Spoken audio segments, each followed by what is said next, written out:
umugore umwe ntimwumvikane. Iya kabiri ni ukubyarwa nawe ntubyare. Iya gatatu ni ugutunga ukabura ukwerera ukabura n'ubugabirwa kwirahire kandi ibintu bifite. Iya kane ni ukurwanya amategeko ya leta yasohotse utari buyakureho. Iya gatanu ni ukubyara umwana umwe akabimbwa. Iya gatandatu ni ukugira abana bane batanu ukabura bo mu mwanya wawe batuma.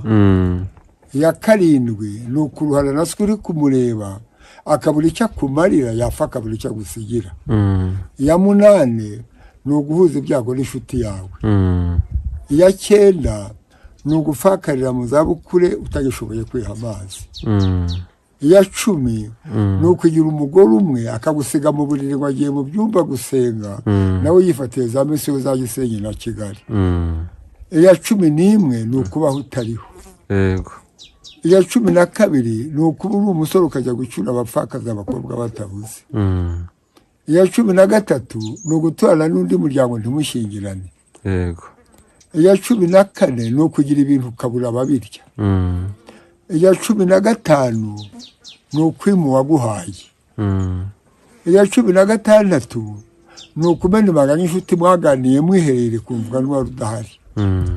Iya cumi na karindwi ni ugukirira mu buto ugasazira mu bukene.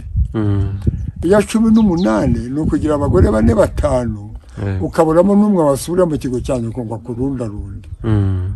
Iya cumi n'icyenda ni ugusaba uwo wimye. Iya makumyabiri ni ukuri icyo abandi